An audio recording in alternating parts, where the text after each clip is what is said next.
Buenas tardes. Este es el primer capítulo de mi canal Eurostrategos y les agradezco el que se hayan conectado conmigo. Me gustaría hacerles algunas observaciones preliminares. El canal tratará preferentemente de geopolítica aplicada a Eurasia, es decir, el espacio que va desde Bretaña en Francia hasta Mongolia en Asia. Si desean ustedes que esta iniciativa prospere, les ruego se suscriban al canal. Es gratis. Pero el número de suscriptores cuenta, tanto para Google como para YouTube. Por supuesto, pueden ustedes colaborar económicamente si lo desean, desde 2 euros al año hasta lo que puedan o quieran. Un par de reflexiones sobre el dinero. Cuanto más ingresos tenga, más calidad tendrán los capítulos. Podré incorporar clips o performances protegidas por copyright, lo que ahora resulta imposible. Me dará también la posibilidad de viajar, no solo para documentarme, sino para entablar contacto con actores relevantes de la vida política internacional. Y aunque a ustedes les parezca mentira, contribuirá a mantenerme independiente y relativamente blindado ante quienes sean hostiles al discurso de la verdad. En cualquier caso, no olvide dar al botón de like, algo tan importante como la propia suscripción. Para este primer capítulo he escogido criticar al presidente de la República Francesa, Emmanuel Macron, pues sus políticas son frontalmente antieuropeas. Si el título les parece radical, está inspirado en un libro de Marcel Proust, Contra Sainte-Beuve. Buon ascolto, como dicen los italianos.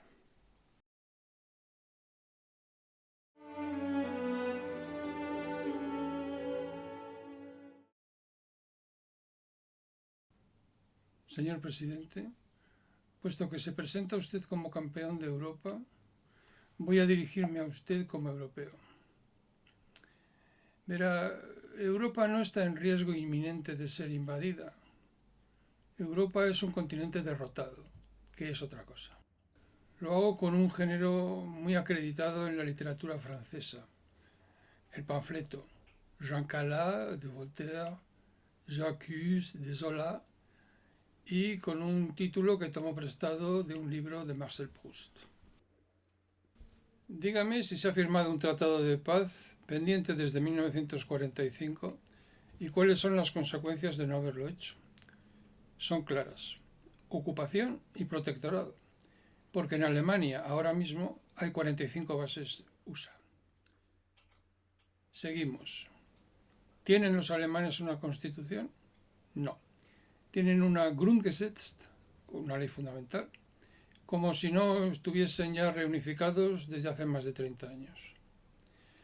¿Y pueden cantar su himno nacional? Tampoco. El himno nacional alemán es el equivalente de la marsellesa francesa. Refleja la voluntad de la nación alemana revolucionaria de imponerse a los cientos de estados feudales en los que se dividía. Por cierto, que parece un himno francés. Festeja el vino y las mujeres. Deutsche Frauen, deutsche Treue, deutscher Wein und deutsche Sang.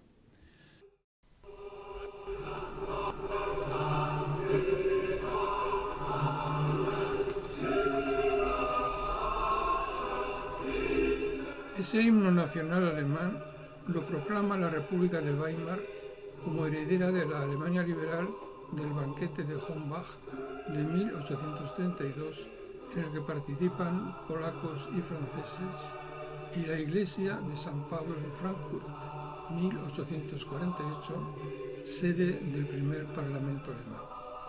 Luego, todos esos símbolos los rapta y destruye el nazismo.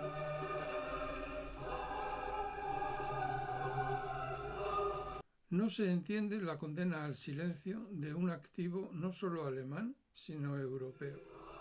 Su alma soberana y liberal, por fin encarnada en la patria de Kant, Lutero y Karl Marx, y refugio también de dos naciones europeas hoy felizmente vivas, Francia y Polonia. Por consiguiente, quien quiera ser el líder de la Unión Europea, lo primero que ha de solicitar de los Estados Unidos es la firma de un tratado de paz. La corona imperial que ve usted aquí sobre la cabeza de un joven soldado norteamericano debería de volver a su sitio, que es una Europa unida, iniciativa a la que se resisten los Estados Unidos, que desean un mundo sin reglas para poder producirse en él a su antojo. Lo contrario de lo que hicieron en su minuto de oro, en 1945, cuando crearon las Naciones Unidas para intentar dotar de instituciones al planeta y ponerlo bajo la advocación del principio de igualdad soberana de todos los estados. Hace ya más de 25 años, por cierto, que los Estados Unidos no ratifican nada, ni siquiera el que obligaron a firmar a todo el mundo, el CTBT, sobre la prohibición completa de los ensayos nucleares. Vista esta actitud, los rusos abandonaron esa organización el año 2023. Más recientemente, esta ausencia de institucionalización también les llevó a no ratificar el Tratado de Naciones Unidas sobre el Derecho del Mar, lo que sorprende vista su insistencia en que China se acomode a él. Hablando de Naciones Unidas, por cierto, los Estados Unidos no forman parte del Tribunal Internacional de Justicia, y eso desde 1986, porque se les condenó por lo mismo que se condenó en Nuremberg a los nazis, por haber bloqueado con minas los puertos de Nicaragua en el contexto de una operación de guerra sucia que tuvo también consecuencias internas. El asunto Irán-Contra, que costó la vida a quien lo denunció, el periodista Gary Webb, y fama al autor del crimen, Oliver North. Tampoco forman parte del Tribunal Penal Internacional, por cierto. El secretario de Estado Blinken lo explicó hace poco. Es que si entramos en ese tribunal, los siguientes después de Israel vamos a ser nosotros. La audiencia estalló en gritos de júbilo. Yo no sé si usted y otros políticos se dan cuenta de lo que está trayendo a Europa esa complicidad con los Estados Unidos. Si hoy en Europa alguien dice basta de guerras innecesarias y de inflación que nos arruina, basta de culpa eterna alemana que solo es una coartada para no poner al día la relación transatlántica, firmemos de una vez un tratado de paz. En Alemania solo puede ser un seguidor de Die Linke, Oskar Lafontaine, o de Sarah Wagenknecht, todavía más a la izquierda, o neonazi. Ambos extremos en ascenso, una polarización que está rompiendo en dos a la sociedad alemana. En fin, sin llegar al extremo de Oskar Lafontaine, que pedía una declaración de guerra de Alemania a los Estados Unidos por haber volado el gasoducto Nord Stream, sí que se puede esperar de un líder europeo un mínimo de atención a los intereses de Europa y no un ciego seguidismo a los dictados de Washington. Hablemos ahora de su liderazgo, señor presidente, y de los Estados Unidos de América.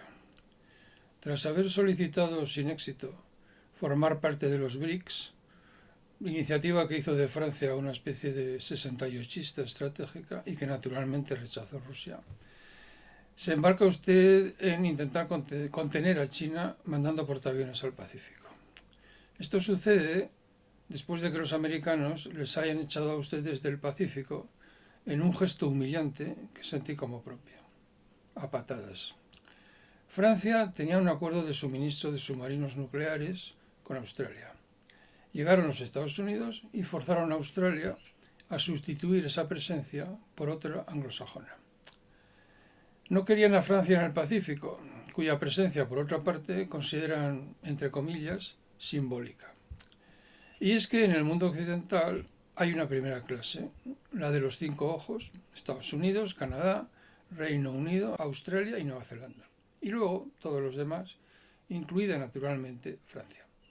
Ese mundo basado en un orden de prelación recuerda el de la Alemania nazi.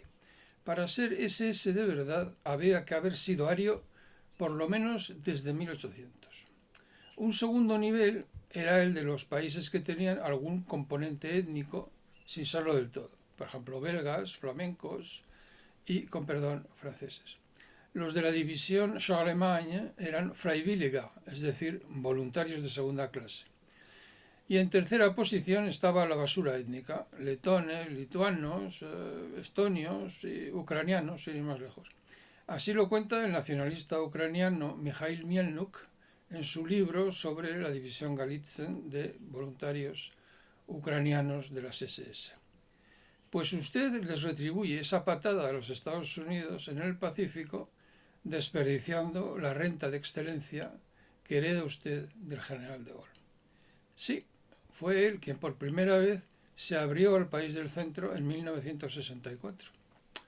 No lo verá reconocido usted en ningún medio de prensa de lengua inglesa.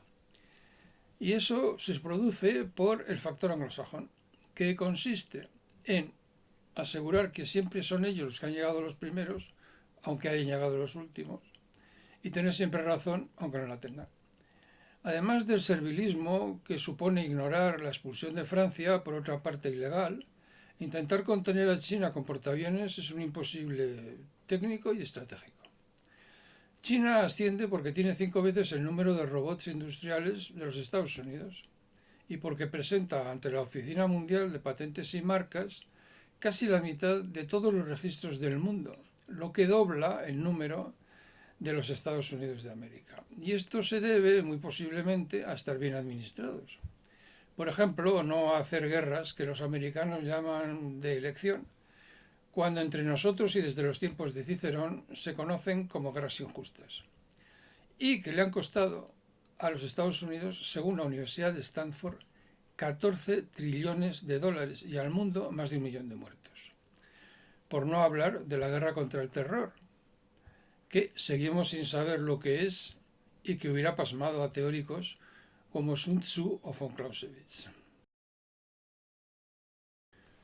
Sigamos con el Pacífico.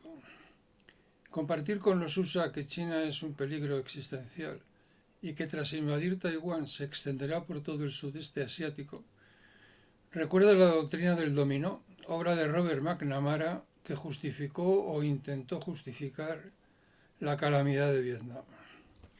Ahora los USA tratan de redorar los blasones de su derrota económica, acusando a China de sobrecapacidad y asegurando que cuando un país asciende, necesariamente ha de hacerlo por la guerra, y se invoca a Tucídides queriendo enunciar una ley de hierro de las potencias hegemónicas, según la cual la guerra es inevitable, lo que es delirante.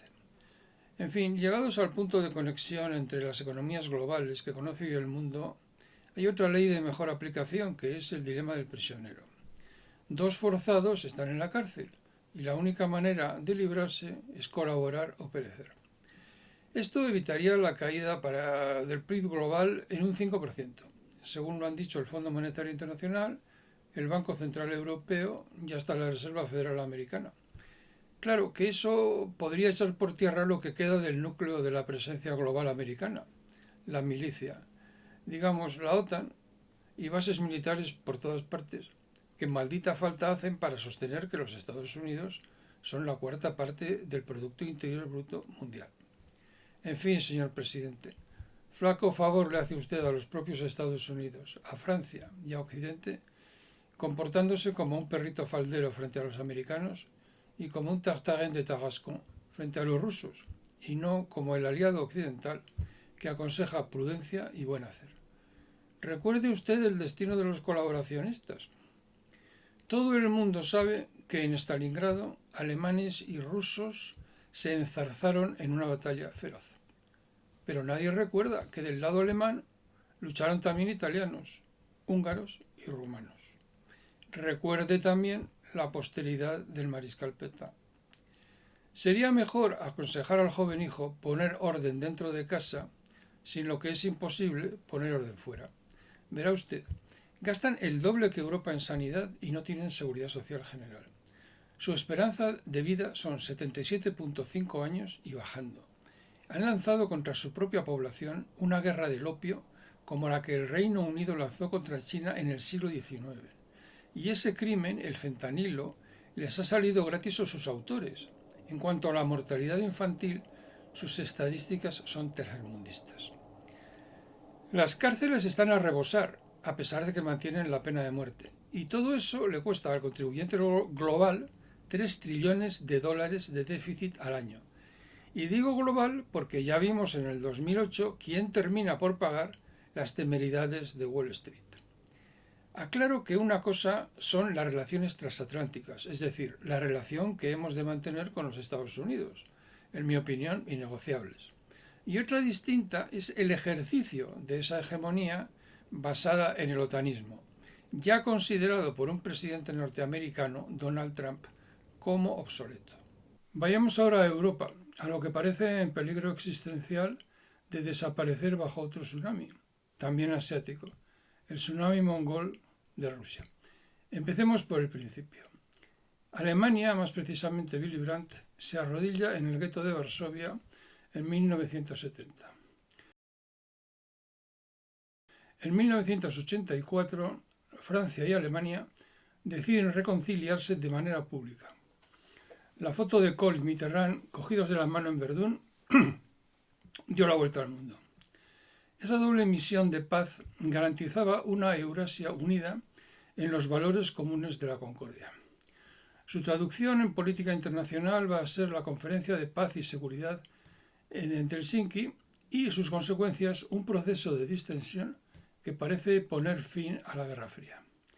Disminución de fuerzas militares convencionales, sobrevuelos consensuados, política de cielos abiertos, comunicación previa de maniobras militares, disminución de vectores nucleares tanto estratégicos como de alcance medio, en fin, la distensión en medio de la Guerra Fría.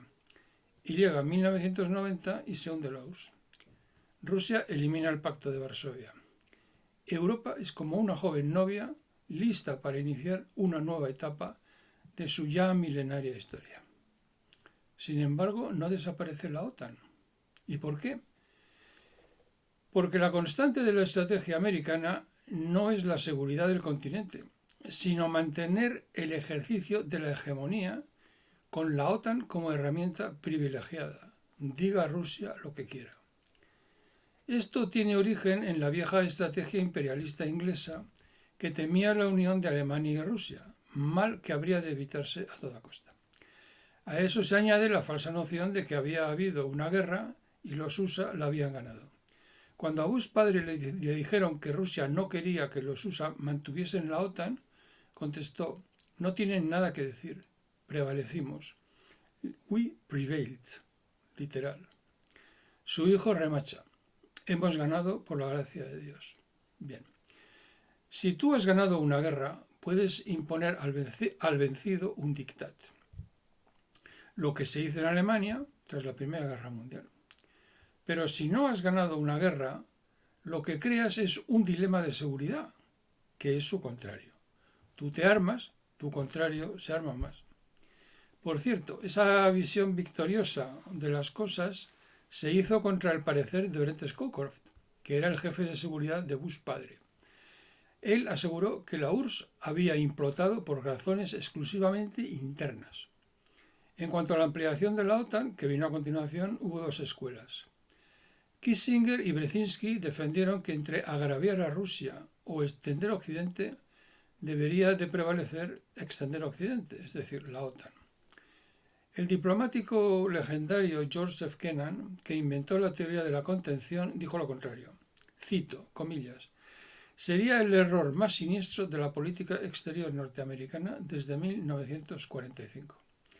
Cierro comillas. Tras asegurar que eso traería el retraso de la democratización de Rusia y dispararía las peores tendencias militaristas y agresivas, terminó haciendo una profecía. Cito, comillas: por supuesto Rusia terminará por hacer algo malo, y los que nos han aconsejado ampliar la OTAN nos dirán: ¿veis lo malos que son los rusos? Ya os lo habíamos dicho. Y no tendrán razón. Cierro comillas. Fin de la cita. Quiero dedicar un recuerdo especial a Alemania y a su ministro de Asuntos Exteriores, Hans-Dietrich Genscher. Su ministerio ofreció un mapa de la seguridad europea que iba desde Bretaña en Francia hasta Kirguistán en Asia. Aunque era la manera correcta de enfocar el problema y hubiese incorporado a Rusia al común interés de la paz, no hubo forma. Debía de prevalecer la doctrina imperialista inglesa de dividir a Eurasia y contener a Rusia. El señor Genscher tuvo la valentía de subir al púlpito de la escuela evangélica de Tutzing, en Baviera, donde Egon Bahr había preparado la Ostpolitik, y aseguró que no habría extensión de Occidente hacia Rusia. Intervinieron los Estados Unidos. El canciller Kohl pidió a Genscher que se callase. Unos meses más tarde, Genscher dejó de ser ministro de Asuntos Exteriores. En definitiva, los Estados Unidos hicieron caso a Kissinger y a Brzezinski, y de esa manera terminó por cumplirse la profecía trágica del diplomático Kennan. Así que el sistema de seguridad que trajo la distensión fue llamado desdentado por los Estados Unidos y rechazado, mientras que el impuesto por ellos ha terminado por traer la guerra. Un pequeño epílogo moral. Como consecuencia de la Ostpolitik, los rusos perdonaron. Los USA, también cristianos, no parecen que hayan perdonado. Sus bases militares permanecen donde estaban.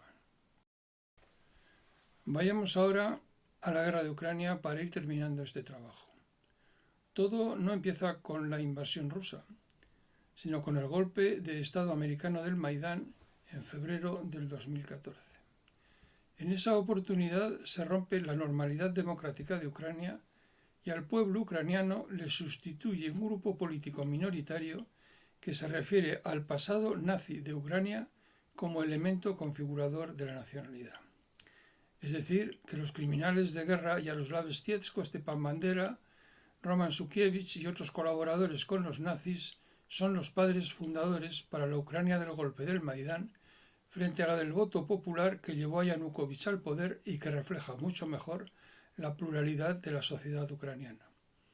Aquí tienen el mapa electoral antes del Maidán. El proyecto original del Maidán era matar al presidente Yanukovych. Vladimir Putin, que acababa de dar $3.000 millones a Ucrania, entra en Crimea y se queda con ella sin resistencia. Algo normal si se ve el resultado de las elecciones del 2010, con un 80% más o menos del voto en favor del depuesto Yanukovych.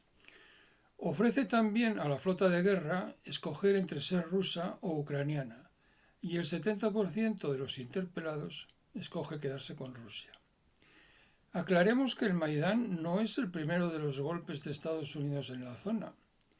Primero viene en el 2003 la llamada Revolución de la Rosa en Georgia, que lleva al poder a Mikhail Saakashvili. El 2004 la Revolución Naranja en Ucrania y el 2005 la Revolución del Tulipán en Kirguistán. En el 2008 nuestro hombre en Tbilisi, Misha Saakashvili, trata de invadir Osetia del Sur y fracasa ante la intervención rusa, a la que los medios de comunicación occidentales califican de invasión. No fue tal. Moscú se limitó a defender a Osetia del Sur. En el 2010, Saakashvili se desplaza a Kiev, según lo cuenta la prensa georgiana, para intentar evitar el triunfo de Yanukovych. No lo consigue. 4 años más tarde lo conseguirá el Maidán. Ahora tenemos que hablar un poco por encima de Ucrania. Ucrania no es una, son dos, la de Occidente y la de Oriente. La occidental viene siendo católica desde la Concordia de Brest de 1559. Los ortodoxos, bajo el dominio polaco, se entregan al Vaticano. A su vez, Roma les mantiene toda su liturgia, incluido el sacerdocio sin celibato. Esa fe y el liderazgo político polaco o después austrohúngaro crean una sensibilidad propia muy afirmada. Por el contrario, el este sigue fiel al patriarca de Moscú y se considera ortodoxa, al menos desde la tregua de Andrusov, en 1667, cuando tras siglos de ausencia Moscú vuelve a Kiev. No es una distinción académica. Toda la historia de la Segunda República de Ucrania, refundada por Yaroslav Stietsko en Lviv el 30 de junio de 1941, pasa en el oeste y se realiza en plena comunión con la Alemania de Hitler. Sucede que en el periodo de entreguerras el nacionalismo ucraniano se hace totalitario siguiendo el ejemplo de Mussolini y de Hitler. El libro canónico es Nacioncracia, de Mykola Sivorsky. La fundación de esa Segunda República dice literalmente, abro cita, comillas, El recientemente fundado Estado ucraniano trabajará estrechamente con la gran Alemania nacionalsocialista bajo la dirección de su líder Adolfo Hitler, que está formando un nuevo orden en Europa y el mundo y está ayudando al pueblo ucraniano a liberarse de la ocupación moscovita. El Ejército Revolucionario Popular que se ha formado sobre las tierras de Ucrania continuará su lucha con su aliado el ejército alemán contra la ocupación moscovita para conseguir un Estado unido y soberano junto con un nuevo orden en todo el mundo. Fin de comillas, fin de cita. Ese mismo día, el refundador Yaroslav Stietsko celebra el evento con un pogrom en Lviv, cuyas imágenes han llegado hasta nosotros. Tan importante es esa determinación geográfica este-oeste, que cuando algo más adelante los nazis decidan crear una división Waffen-SS, la Galitzen, también con Stietsko al frente, exigirán que todos sus miembros procedan precisamente de Galicia. La parte este no es de confianza. No saluda levantando el brazo, no grita gloria a Ucrania sino gloria a Jesucristo, y no quiere matar ni rusos, ni polacos, ni judíos. Además, cuando reza, lo hace mirando al patriarcado de Moscú. Sigue el asesinato de 1.500.000 judíos, 100.000 polacos y un número indeterminado de ucranianos no simpatizantes.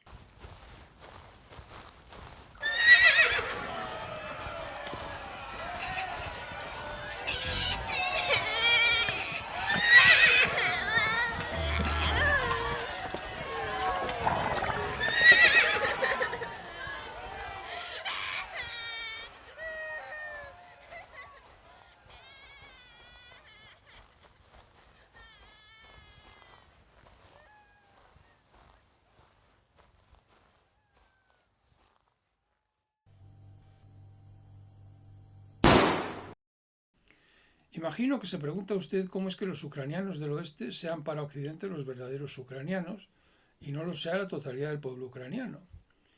Para eso tenemos que volver a la Segunda Guerra Mundial. La división Waffen-SS Galitzen y la Alemania nazi pierden la guerra. ¿Qué sucede? Pues que los veteranos de la división Galitzen no son entregados a los soviéticos para que se hiciese justicia.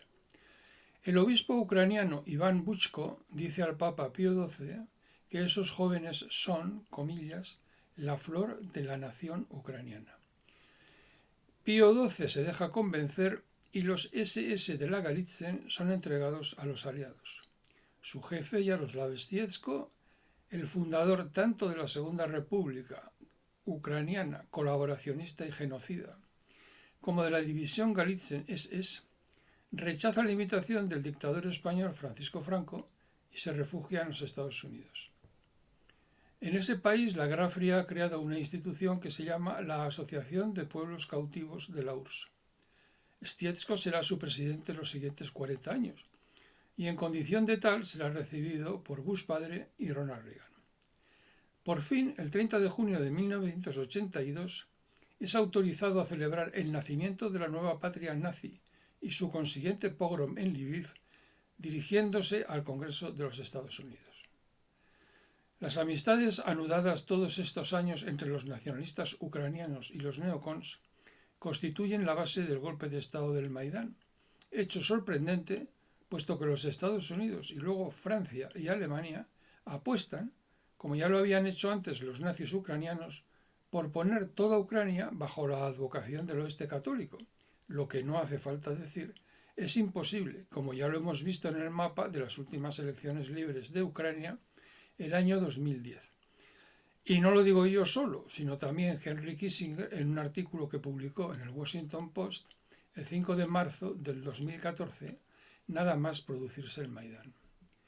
En cuanto al otro apartado del fanatismo ucraniano, el idioma ruso, vean aquí el mapa lingüístico de ese país con niveles superiores al 60% en el entorno no ya del Donbass, sino de la capital Kiev. El nivel de violencia social necesario para extirpar la lengua vehicular de los ucranianos, me refiero al ruso, deja chiquito al de Stalin. En cuanto a la religión ortodoxa dependiente del patriarcado de Moscú, también perseguida y prohibida, deseo suerte al Maidán en sus empeños, porque si ni siquiera 70 años de dictadura comunista oficialmente atea pudo con ella, No veo cómo van a conseguirlo esos émulos de Goebbels, por mucha furia que le echen al asunto. Y se la echan. Recuerden a su maestro, el ministro de propaganda nazi, comillas.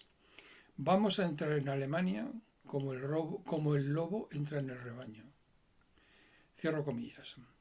De fanatismo religioso sabemos algo tanto los franceses como los españoles. La noche de San Bartolomé, por ejemplo, en París. En cuanto a España, su persecución de protestantes en Holanda durante 85 años todavía se recuerda en el himno nacional de los Países Bajos. Es verdad que, como dicen los defensores del Maidán, en Ucrania no hay muchos nazis, pero los que hay ocupan, gracias al Maidán, posiciones de poder que no les han dado las urnas. Por ejemplo, el fundador del Partido Nacional Socialista Ucraniano, Oleg Tyagnivok, se convierte en el presidente del Parlamento y fundador del Batallón Azov, unidad a la que no se le permite postear en Facebook por ser grupo de odio como el Ku Klux Klan, solo hasta que empieza la guerra. En lo referente a este lamentable resultado, la guerra quiero decir, recojo el testimonio de dos hombres claves del Maidán, Oleksiy Arestovich, que sonaba como delfín de Zelensky, y David Arakamia. Son enviados a Estambul a negociar con Rusia las condiciones de una posible paz. Se llega a un acuerdo de paz tan definitivo que ambas autoridades descorchan una botella de champagne para celebrarlo y dejan dicha para la posteridad la siguiente frase, abro comillas. Putin no tiene ambiciones territoriales, solo quiere que Ucrania no entre en la OTAN. Fin de cita. Y en ese momento aparece Boris Johnson, primer ministro del Reino Unido, y pide guerra. Se va a la guerra. Y esto refuta la tesis de que Putin quería la guerra. La querían los Estados Unidos y transmiten la orden por su mayordomo, que es el Reino Unido. Como quien declara la guerra lo hace porque espera ganarla, no cabe sino concluir que ir a la guerra fue un gravísimo error de los Estados Unidos y que con ella esperaban dar a los nazis ucranianos, no al pueblo ucraniano, la revancha de la derrota que les infligió la URSS en la Segunda Guerra Mundial. Echar la culpa de todo eso a Putin es una falsedad que recuerda el Ministerio de la Verdad de George Orwell. Verdad es mentira, mentira es verdad. Y lo peor es que todo ese nudo de crueldad, muerte y mentira se basa en un constructo estratégico superado. A lo que parece, aspira usted, señor presidente, a jugar en ese campo de la mentira un papel destacado y humillante. Nada más ni nada menos que mandar tropas a Ucrania para protegernos de ese péruvue mongol que sería Vladimir Vladimirovich Putin. Tenga cuidado con lo que hace, señor presidente. Para empezar, sus 20.000 legionarios ocuparían no más de un par de kilómetros de frente, así que su utilidad sería escasa. Pero es que hay todavía más. Sus soldados habrían de luchar codo con la división Azov, unidad de élite, según la ha definido el periódico inglés Guardian, asumiendo un papel que yo creía se reservaba el periódico de la Wehrmacht, Signal. Y esa unidad de élite, la división Azov, entra en combate llevando en sus banderas este signo, el Wolfsangel, emblema de la división das Reich, símbolo prohibido en Alemania e íntimamente unido a la historia de Francia, pues fue la división das Reich con esas banderas la que hizo de Uradur-sur-Glane un pueblo mártir. ¿Tiene alguna otra bandera para elegir? Esta misma de Pravi Sector, la rojinegra del Blutenboden nazi, que ondeaba sobre el ayuntamiento de Lviv mientras los abuelos de nuestros aliados mataban judíos. En fin, yo repropondría el eslogan del 68 y diría: todos somos judíos ucranianos. Por cierto, lo primero que hizo el Maidán aquella misma noche fue asaltar la sinagoga de Zaporilla, lo que llevó al rabino de Kiev a aconsejar a sus fieles abandonar Ucrania. Verá, señor presidente, Francia tiene una excelente escuela orientalista. Recuerdo sobre todo las obras de René Grousset y de la señora Hélène Carré d'Ancos. Se les aplica también el factor anglosajón, pero en fin, a algunos admiradores les quedan en el ancho mundo. Hágase un favor. Pregunte a sus académicos si Rusia se plantea invadir Europa o si China estudia extenderse por el planeta con sus marines, si es que los tiene. Pero tenga cuidado, porque presidente de la República o no, se le pueden reír a la cara. En fin, voy a ir terminando. Francia y Alemania llevaron a la UE a la infamia cuando aceptaron engañar a Rusia con ese Maidán II, que fue el proceso de Minsk. Ofrecieron autonomía para el Donbass cuando en realidad estaban dando tiempo a Ucrania para armarse. Es decir, no solo no hicieron lo que debían, pedirles a los USA que firmasen un tratado de paz y pusieran fin a su humillante protectorado y con él a sus errores estratégicos que nos están costando muy caros, sino que cambiaron el propósito originario de Europa, que era la paz, para echarse en brazos de una guerra que estaba perdida antes de empezada. Y ahora parece que quiere llevarnos a toda Europa a las trincheras de esa batalla que defienden unidades nazis, cuyo proyecto es acabar con la pluralidad de Ucrania y de paso con la propia Ucrania. Y además, sin culpar de ello a Boris Johnson ni a Washington, sino a Rusia, a Putin. Me parece una subordinación indefendible, una colaboración con todas sus letras. El puesto de mayordomo lo ocupan los ingleses. Solo queda el de segundo mayordomo, quizás el de lacayo. ¿Es esa su idea de estrategia? Le han echado de África, lo que recuerda el fin de Argelia. Tiene problemas en el Pacífico, lo que hace pensar en Indochina. Le quedaría solo una expedición fracasada al extranjero para cerrar el círculo de la derrota. Bueno, tiene usted el México que fusiló a Maximiliano. Entretanto, ese país mártir que es Ucrania sufre la besania a la que le han sometido unos estrategas de fin de semana y algún que otro colaborador desnortado, usted mismo sin ir más lejos. Hay que recordar al sociólogo norteamericano Richard Sennett. Si en vez de la patria real lo que quieres es crear una patria que solo existe en tu imaginación, ese espacio deja de ser un todo armónico y se convierte en una entidad autodestructiva. Es lo que le ha pasado al nacionalismo ucraniano del oeste desde 1920. Fracasó la primera república de Simón Prietura y dejó atrás un rastro de 65.000 ucranianos judíos asesinados. Fracasó la colaboracionista de Stietsko y en su haber cuenta con 1,5 millones de ucranianos judíos sacrificados y 100.000 polacos, que política y étnicamente eran ucranianos.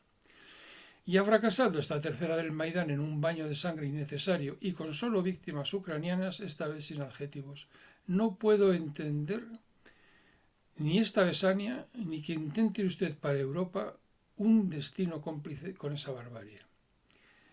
En fin, señor presidente, me veo en la obligación de terminar recordando al primer caído francés en el desembarco de Normandía, el cabo Émile Bouetard, asesinado por unidades ucranianas antirresistencia, muy posiblemente el batallón de caballería ucraniana Ost 281, entrenada en Francia, por cierto, como la propia división Estes Galitzen de Stietsko, que lo hizo más precisamente en Alsacia, en Tarn y en la ciudad de Pau. Ahí tiene fotos. Ellos, junto con la división alemana SS das Reich y la milicia colaboracionista de Darnan, son culpables de innumerables crímenes de guerra en Bretaña. No puedo entender cómo es que a las celebraciones del desembarco de Normandía haya invitado usted a la Ucrania del Maidán y de la división Azov, herederos de los verdugos de la Francia libre de Gaulle, y no a los rusos que les defendieron. No tengo duda tampoco de que algunos de los chicos americanos que contribuyeron a la victoria sobre el nazismo perecieron a manos de voluntarios ucranianos de las SS. Es el estertor final de su mal llamada política de centro, que viene a ser, en lo nacional, el abandono de una gran bolsa de vulnerados por la globalización salvaje, inventada por Reagan y Thatcher, en lo europeo la anulación del capitalismo renano, que fue siempre nuestro fundamento económico, y en la internacional una sumisión entusiasta a los dictados antieuropeos de Washington. Esto ha llevado a sus electores a la obligación moral de posicionarse en los extremos de la vida política. Y sin centro no hay ni estabilidad ni sociedad posible, algo que ya buscaba la señora Thatcher cuando ignorando el magisterio no ya de Rousseau, Locke o Santo Tomás, sino del mismísimo Aristóteles, negó que existiese la sociedad. Eso es precisamente lo que está usted haciendo con su mal llamado centro, que de centro social no tiene nada y sí mucho de impostura, pues no solo obedece a la agenda Reagan y Thatcher, sino que la oculta tras políticas aparentemente progresistas, queer, LGBT, cambio climático, xenofobia, sostenibilidad y otros tópicos, y que en realidad no son sino una coartada para no hacer lo que debe.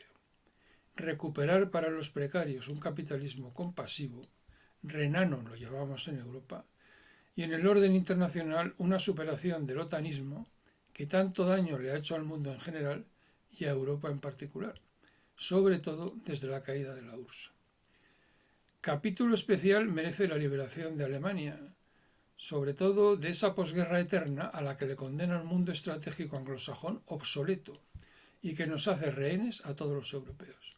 Repitamos, la fuerza de Alemania es la fuerza de Europa y hemos de liberarla con un tratado de paz.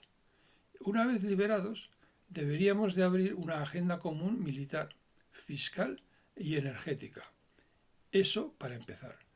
Lo que ha de completarse con una declaración de principio. No tenemos miedo a Rusia, sino a quienes nos dividen como cuestión de principio. Huelga decir, creo que esa agenda no puede venir de ningún país en general, sino de Europa en su conjunto. En fin, me quedan algunas dudas, las más significativas de todas, la supuesta preocupación francesa por el ascenso de la extrema derecha, hoy el partido más votado en el hexágono. Después de haber invitado a los herederos de la división del Reich a Normandía, no entiendo cuál es la diferencia entre esa supuesta extrema derecha y el centro que dice usted defender. En fin, no sé qué pensarán sus compatriotas de todo esto, aunque parece que huyen de su centro como de la peste, lo que les honra. En cuanto a los europeos como yo, lo tenemos claro. No queremos el destino que usted nos reserva. Y termino con una cita en la lengua de Molière. Un dessein si funeste, si n'est digne d'attrait et digne de tieste.